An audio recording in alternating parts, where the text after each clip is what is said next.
C'est un impératif. Amen. Voilà, c'est un impératif. Dieu voudrait que tu marches sous un ciel qui est ouvert. Nul ne peut réussir. Nul ne peut avancer. Nul ne peut progresser avec un ciel qui lui est fermé. Ce n'est pas possible. Amen. Que tu sois chrétien, que tu sois païen, si ton ciel est fermé, quels que soient les efforts que tu peux fournir, tu ne pourras voir la rosée. Amen. Nous avons tous besoin de la rosée. Un homme qui marche avec un ciel qui est fermé ne peut pas être béni par Dieu. Amen. Et nous sommes là ce matin pour ouvrir le ciel afin que tu puisses être arrosé par la rosée divine. Prenons ensemble 1 Roi, le chapitre 17, le verset, on va dire le verset 1 à 7. On va se tenir debout. Le verset 1 à 7.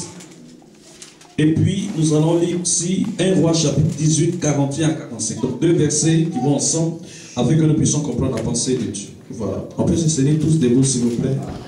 Voilà. 1 Roi, chapitre 17, 1 à 7. Et 1 Roi, le chapitre 18, le verset 41 à 45. Donc, c'est deux versets dans deux chapitres successifs. Voilà.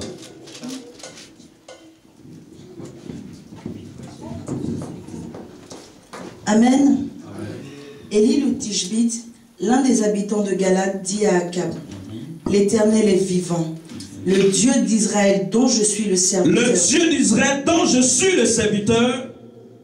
Il n'y aura ces années-ci ni rosée, ni pluie, sinon à ma parole. Sinon à ma parole. Dis avec moi, sinon à ma parole. Sinon à ma parole. Dis encore, sinon à ma parole. Sinon à ma parole. Une troisième fois, sinon à ma parole. Sinon à ma parole. Yes, continue. Et la parole de l'Éternel fut adressée à Élie en ces mots. Pars d'ici, dirige-toi vers l'Orient et cache-toi près du torrent de Kérit, qui est en face du Jourdain. Tu boiras de l'eau de torrent, et j'ai ordonné aux corbeaux de te nourrir là. Il partit et fit selon la parole de l'Éternel. Il fit selon la parole de l'Éternel. Il fit selon la parole de l'Éternel. Il fit selon la parole de l'Éternel. Il fit selon la parole de l'Éternel. Il fit selon la parole de l'Éternel. Il fit selon la parole de l'Éternel. Et il alla s'établir près du torrent de Kérit, qui est en face du Jourdain. Les corbeaux lui apportaient du pain et de la viande le matin, et du pain et de la viande le soir. Et il buvait de l'eau du torrent. Mais au bout d'un certain temps, le torrent fut à sec, car il n'était point tombé de pluie dans le pays. Yes. Le chapitre 18, 41 à 45, rapidement. Et Élie dit à Akab: monte, mange et bois, car il se fait un bruit qui annonce la pluie. Akab monta pour manger et pour boire. Mais Élie monta au sommet du Carmel, et se penchant contre terre, il mit son visage entre ses genoux et dit à son serviteur: monte, regarde du côté de la mer. Le serviteur monta et il regarda et dit: il n'y a rien. Dis avec moi, il n'y a rien. Il n'y a rien. Dis encore, il n'y a rien. Il n'y a rien. Une troisième fois, il n'y a rien. Il n'y a rien. Continue la lecture. Élie dit: retourne 7 fois. À la 7e fois, il dit: voici un petit nuage qui se lève de la mer. Dis avec moi, un petit nuage. Un petit nuage. Dis le plus fort, un petit nuage. Un petit nuage. La troisième fois, un petit nuage. Un petit nuage. Continue. Et qui est comme la paume de la main d'un homme. Élie dit: monte et dis à Akab: attelle et descends, afin que la pluie ne t'arrête pas. En peu d'instants, le ciel s'obscurcit par les nuages, le vent s'établit, et il y eut une forte pluie. Akab monta sur son char et partit pour Jezreel. Et la main de l'Éternel fut sur Élie, qui se saignit les reins et courut devant Akab jusqu'à l'entrée de Jezreel. Seigneur, nous bénissons ta parole. Aucune personne n'a la prétention de pouvoir l'expliquer sans ton esprit. Seigneur, nous ne voulons pas philosopher ce matin. Nous ne voulons pas raisonner ce matin. Nous ne voulons pas calculer ce matin. Mais nous voulons la révélation profonde de ta parole. Afin que cela puisse nous donner de l'intelligence.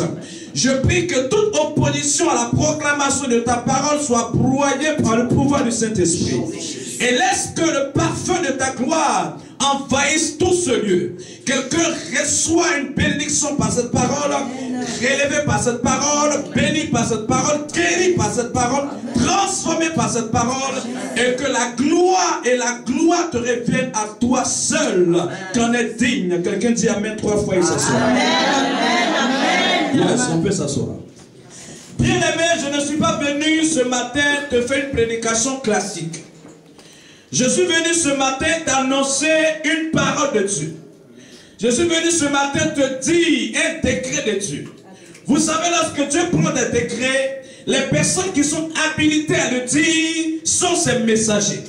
Lorsque Dieu arrête quelque chose dans le ciel, avec son conseil secret, ses anges et tout le conseil, Dieu fait connaître cette révélation à ses serviteurs. Et Dieu mandate ses serviteurs pour faire connaître aux hommes la pensée qu'il a arrêtée avec son conseil. Je suis venu ici dans ce pays t'annoncer quelque chose de la part de Dieu. Et je voudrais que tu sois attentif afin de recevoir ce que Dieu a pour toi ce matin. Bien-aimé, il est question d'ouvrir son ciel.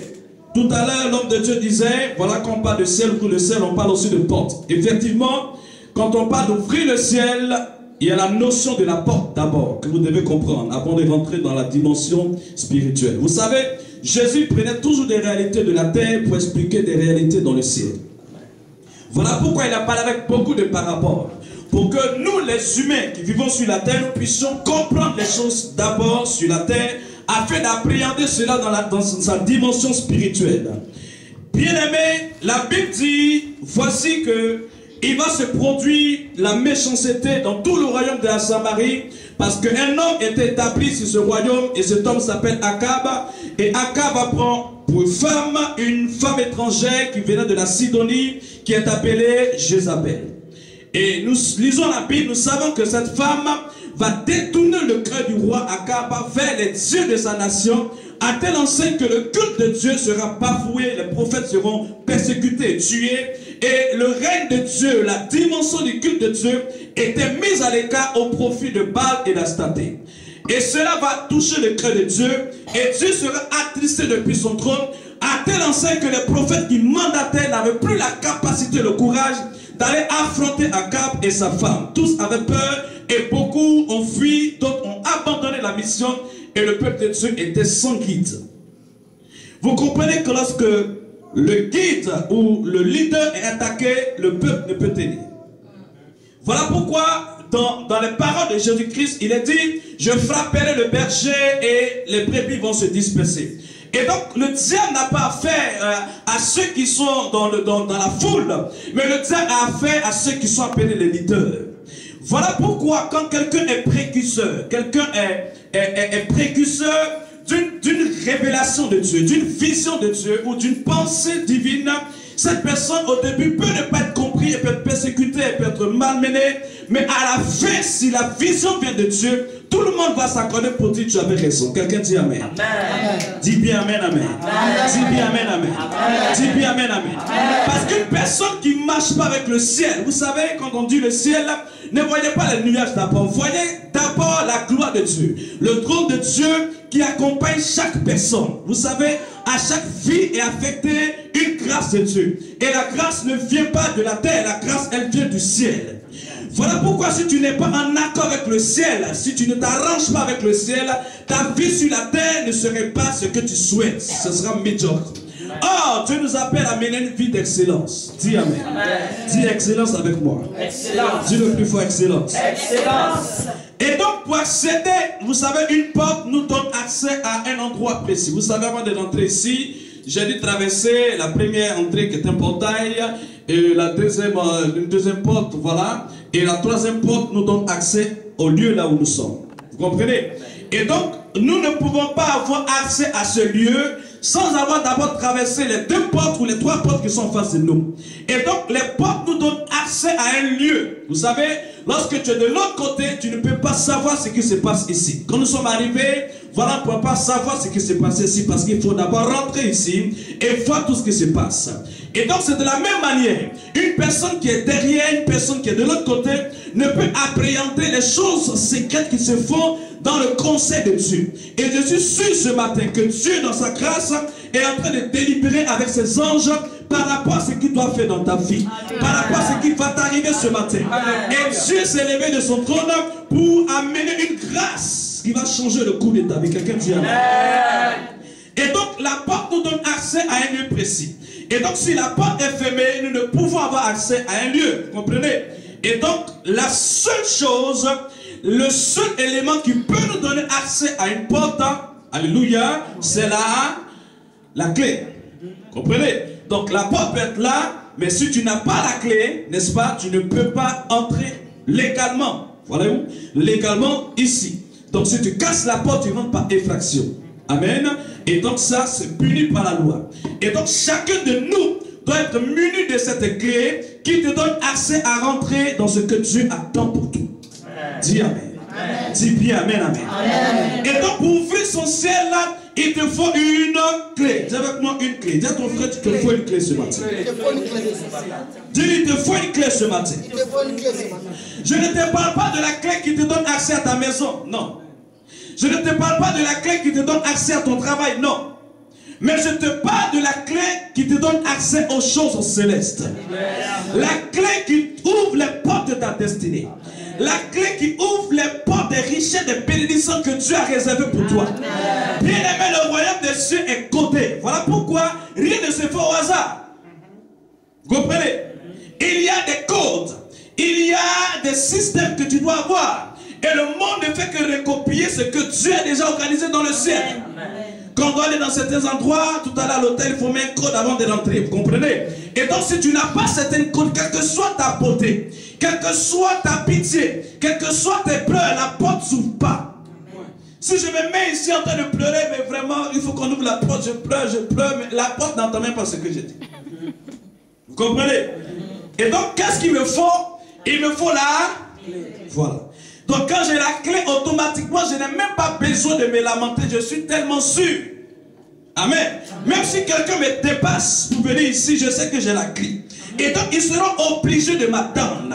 Je dis à quelqu'un ce matin, c'est toi qui as la clé de la destinée de ta famille. C'est toi par qui le miracle va arriver. Et les gens seront obligés de t'attendre. Parce que tant que tu n'arrives pas, la porte ne peut pas s'ouvrir.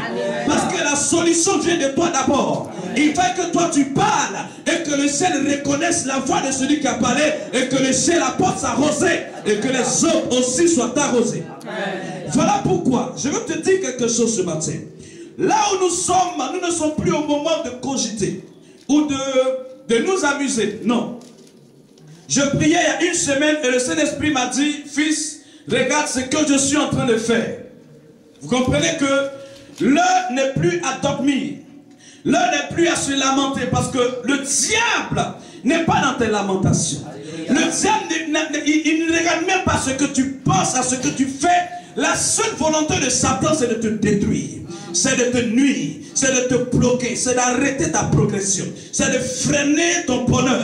Mais la Bible dit, je sais les projets que j'ai pour vous, des projets de paix et non de malheur. Tu peux être dans des situations qui ressemblent à malheur, mais ce n'est pas malheur. Tu peux être dans le célibat, mais ce n'est pas célibat. Tu peux être dans le chômage, mais ce n'est pas chômage. Ça peut ressembler à une maladie, mais ce n'est pas la maladie. Ça peut ressembler à un blocage, mais ce n'est pas blocage. Dieu attend un instant précis. Car lorsque tu auras la clé, il permettra que lorsque tu approches, pas que tu sois seul, parce que l'élévation de Dieu, voyez-vous, ça ne se fait pas en cachette. L'onction se donne en cachette, mais l'élévation se fait en public. Est-ce que vous me comprenez? Lorsque David reçoit l'onction, c'était dans le secret. Mais lorsque Dieu veut l'élever devant Goliath, ce n'était pas dans le secret, c'était devant tout le monde. Est-ce que vous comprenez que lorsque Eliab, son grand frère, veut empêcher cet homme, ce petit, de rentrer dans sa destinée, la Bible dit quoi? David va se détourner de Goliath. Et l'onction qui était fait dans le secret, lorsque David va battre Goliath, les hommes même ont commencé à chanter ses louanges. Tu ne peux pas empêcher quelqu'un de dire que tu es bien. Tu ne peux pas empêcher quelqu'un de pouvoir t'acclamer. Parce qu'il ne t'acclame pas toi, mais il acclame la grâce de Dieu qui est portée sur ta vie. Il respecte la grâce de Dieu qui est portée sur ta vie. Voilà pourquoi un homme qui est élevé par Dieu, jamais tu ne peux le combattre. Un homme qui est béni par Dieu, jamais tu ne peux le combattre. Lorsque David doit être élevé, Dieu permet que tous les ennemis, tous ces frères qui l'ont minimisé, soient présents. Vous comprenez? Et le Père même dit, mais voilà, le petit, amenez-le, qu'il vienne. Tout le monde est là, et ils sont présents de tous, que l'enfant est élevé. Je veux dire à quelqu'un, Dieu ne va pas t'élever en l'absence de tes ennemis. Amen. Dieu ne va pas t'élever en l'absence de ceux qui n'ont pas cru en toi. Dieu ne va pas t'élever en l'absence des personnes qui ne croient pas en ce que tu vas devenir. Mais ton élévation sera au milieu de tes frères, au milieu de tes soeurs, au milieu de tous ceux qui n'ont pas cru en ton avenir. Voilà pourquoi Dieu prend le temps. Parce que tous les ennemis ne sont pas encore dévoilés. Il prend le temps de pouvoir rassembler tous les ennemis et de pouvoir verser maintenant l'huile sur ta tête. Ce soir, je déclare que l'huile de l'élévation coule maintenant sur ta tête au nom de Jésus. Quelqu'un dit Amen très fort. Amen. Très fort. Bien-aimé, je suis dans la joie parce que, voyez-vous, Élie est un homme de Dieu. Dis avec moi, Élie est un homme de Dieu. Élie est un homme de Dieu. Et Élie est conscient du dépôt que Dieu a mis en lui. Vous savez, dans la vie, même si quelqu'un ne croit pas en toi, toi au moins il faut croire en toi. Amen. Donc Élie n'avait pas besoin de prophétie pour réaliser le dépôt important que le Saint-Esprit a investi en lui. Élie n'avait pas besoin d'une confirmation prophétique. Élie était conscient qu'il était la bouche autorisée de Dieu sur la terre de Samarie. Et que rien ne pouvait se passer sans que Dieu ne lui révèle ce qui doit se passer. Et Dieu composait avec lui. Et à tel enseigne que lorsque le peuple de Dieu va se détourner de Dieu, Dieu va laisser la latitude à Élie de pouvoir dire des choses. Et la Bible ne nous dit pas qu'il va comme une prophétie, mais Élie parle sur la déposition de son autorité en tant qu'homme dépositaire du culte de Dieu en Samarie. Est-ce que vous me comprenez? Ça va? Est-ce que ça va? Amen. Alors, il y a des personnes qui sont souvent face à des situations et qui attendent que Dieu leur révèle certaines choses. Qui attendent que Dieu leur donne une prophétie. Or, il y a des moments où nous arrivons, où ce n'est plus la prophétie qui doit sortir, mais ce sont des déclarations prophétiques qui pourront ouvrir le ciel. Quelqu'un n'a pas compris encore. Amen. Si tu as compris, dis bien Amen, Amen. Dis bien Amen, Amen. Dis bien Amen, Amen. Gloire à Dieu. Quand nous lisons ce passage, Élie va mettre en exergue l'autorité que Dieu lui a donnée. N'attends pas une prophétie de révélation particulière, l'autorité est déjà en toi. Amen. Tout a été créé par la parole. Tout a été créé par la déclaration prophétique. Tout a été créé par le pouvoir de la parole. Voilà pourquoi la Bible dit au commencement était la parole. La parole était avec Dieu. Et la parole est Dieu. Tout ce qui a été créé par la parole. Rien de ce qui a été créé n'a été créé sans la. Donc tout est par la parole. Et donc ce n'était pas une révélation. Ce n'était pas une... L'église a beaucoup de problèmes aujourd'hui parce que l'église est beaucoup attachée aux prophéties, aux toutes ces choses. La prophétie annonce des choses par l'Esprit de Dieu. Mais la parole, la déclaration prophétique est l'autorité établie de Dieu en toi. Ce que Dieu a mis en toi, c'est ce qui doit parler. Quelqu'un dit bien Amen, Amen. Amen. Et vous réalisez que Élie va se présenter devant le roi Akab. Et il va dire quelque chose qui m'a beaucoup touché. Voyez-vous, un homme dans son pays qui peut faire la pluie et qui peut faire le beau temps, qui peut fermer le ciel, qui peut l'ouvrir quand il veut, qui peut arrêter le soleil comme Josué, qui peut arrêter la lune comme Josué. Un homme qui a la capacité de parler et le ciel écoute sa prière et le ciel obéit à sa prière. Frère, on ne te parle pas des hommes ordinaires, on te parle des hommes d'alliance. Des hommes qui ont une audience devant le trône de Dieu. Lorsqu'ils parlent, le ciel exécute des paroles. Nous sommes autant de personnes qui vont parler au ciel et le ciel va obéir. Alléluia. Qui vont parler à la terre de la France et la terre va obéir. Amen. Qui vont ordonner dans le ciel de la France et le ciel va obéir. Amen. Nous sommes autant de prophètes, de personnes qui ne parlent pas pour parler aux hommes, mais qui parlent maintenant à la nature, qui parlent au vent, qui parlent au ciel, qui parlent au soleil, qui parlent à tout ce qui existe autour d'eux. Et la nature elle-même se soumet à ce que tu es en train de dire. Est-ce que je parle à quelqu'un? Est-ce que Dieu te parle ce matin? Amen. Je suis venu te dire de la part de l'Éternel qu'en toi il y a une grâce, il y a une autorité, il y a quelque chose. Abandonne la couverture, abandonne le statut d'enfant et rentre dans la dimension prophétique à laquelle Dieu est en train de t'amener.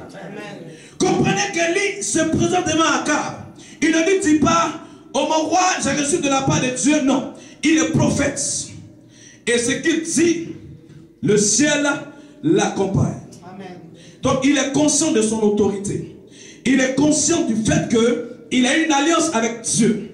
Et il sait que ce qu'il dit arrive. Et donc il dit, parce que vous avez péché, je ferme le ciel. Est-ce que vous comprenez? Et s'il doit pleuvoir, ce sera sur ma parole. Voyez-vous, il dit, je ferme le ciel, et même si soudain sonner, ce sera sinon à ma parole. Est-ce que vous comprenez cette formule? Ça veut dire que s'il doit pleuvoir à nouveau, ça sera seulement sur sa parole. Quelle autorité! Quelle autorité! Est-ce que les chrétiens aujourd'hui peuvent faire des déclarations comme ça? Parce que nous ne sommes pas pleinement conscients de ce que Dieu a mis en nous. Les déclarations prophétiques, les paroles prophétiques nous permettent de pouvoir harmoniser et purifier notre atmosphère spirituelle. Tu es dans une maison, tu es chrétien, et depuis des années, les choses ne vont pas dans ta vie. Et tu prends ça comme une fatalité. Si Dieu veut, je laisserai comme ça. Sache que ce n'est pas la volonté de Dieu que tu sois médiocre. Ce n'est pas la volonté de Dieu que tu sois derrière.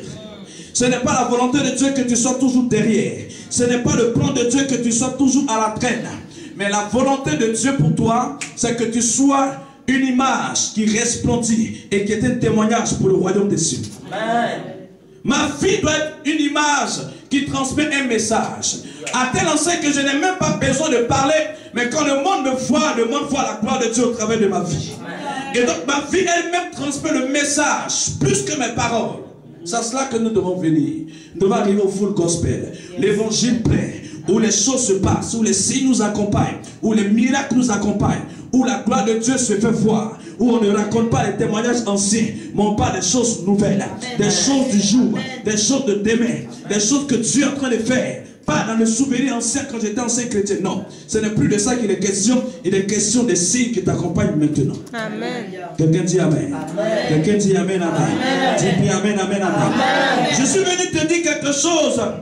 La clé qui va ouvrir ton ciel, c'est la parole que Dieu a mis dans ta bouche.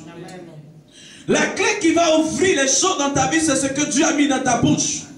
Ce que tu vas confesser sur ta vie, c'est ce qui va arriver. Ce que ta mentalité, ton esprit va confesser dans ton subconscient, c'est ces choses qui t'arriveront. Mais Dieu ne veut pas que tu sois à la traîne. Voilà pourquoi sois révolté ce matin. Parce que Dieu est prêt à te bénir. Dieu est prêt à changer les choses. Dieu est prêt à ouvrir une page nouvelle. Mais il faille que tu sois conscient de ce que Dieu a mis en toi. L'autorité, la grâce, le pouvoir, le potentiel que Dieu a mis en toi pourront te relever. Comprenez? Il y a des moments donnés où je n'attends pas une prophétie, mais je suis conscient moi que Dieu a investi un dépôt. Et par cette autorité, je m'élève pour dire des paroles. Quand les choses sont assez, il faut taper sur la table pour dire mais c'est pas possible. Ma vie n'est pas appelée à rester comme ça. Ma vie n'est pas appelée à rester là comme ça. Il y a des personnes qui tremblent. Et au fur et à mesure, ils ont des victoires. Mais de quelle manière ils ont des victoires? Après des luttes. Après des luttes. Et il avance difficilement. À telle enseigne que sa chrétienté ne donne même pas envie aux autres de venir se joindre à lui. Parce qu'on ne voit pas la gloire de Dieu. Frère, ça doit changer. Dis à ton frère, ça doit changer. Tu dis, ça doit changer. Ça doit changer. Ça doit changer. Ça doit changer. Il faut que tu sois conscient de la réalité prophétique sur ta vie. Amen, amen. Parce que lorsqu'Élie se met devant Akab,